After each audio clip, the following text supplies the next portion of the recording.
Welcome to Straight Talk Africa, live from the Voice of America studios here in Washington. It's Wednesday, April 20th. I am Shaka Ssali. Today, we'll talk about the political and social implications of the Nigerian presidential election. Despite calls for calm, Nigerians are experiencing another day of sporadic post-election violence. Goodluck Jonathan avoided a runoff election by winning 1/4 or more of the votes cast in more than 2/3 of Nigeria's 36 states, despite most election observers declaring the poll reasonably open and fair. The opposition rejects the vote, and only Mr. Jonathan's PDP has signed on to the final election results. My colleague Paul Sisco has more on the story. They lined up, they voted, they counted the votes, and incumbent President Goodluck Jonathan was elected president by a wide margin. Electoral Commission President Atahiro Jega. Goodluck Jonathan of PDP, having certified the requirements of the law and scored the highest number of votes, is hereby declared the winner and is returned elected. The announcement sparked violence across 13 states, including several cities in Nigeria's mainly Muslim north. President Jonathan called for unity and appealed for calm.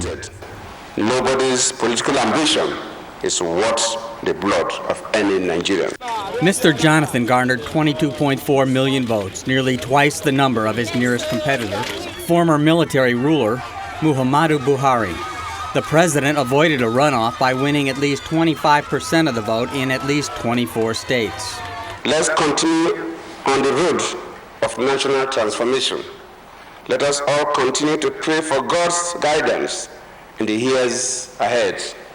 I thank you, and may God bless Nigeria. Former Ghanaian president and election observer John Kufuor of the African Union praised the vote. Even with what has transpired so far, I expect the development here would have a very positive impact on the continent. The impression is that so far matters have been handled reasonably fairly. As expected, the vote was largely divided along regional lines, with President Jonathan winning the mostly Christian South, Mr. Buhari the mainly Muslim North. Mr. Buhari's Congress for Progressive Change Party is demanding an investigation, and opposition parties have yet to accept the Independent Electoral Commission's judgment. The Nigerian Red Cross says many people were killed and thousands displaced in post-election rioting, protesting the election outcome. Defense Department spokesman Muhammad Yarima says the military is fully supportive of the government and its effort to maintain peace.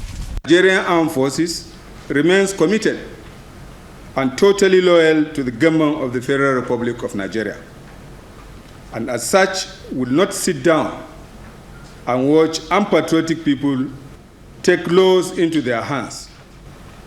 The military is solidly and fully committed to the protection of our democratic credentials and national security.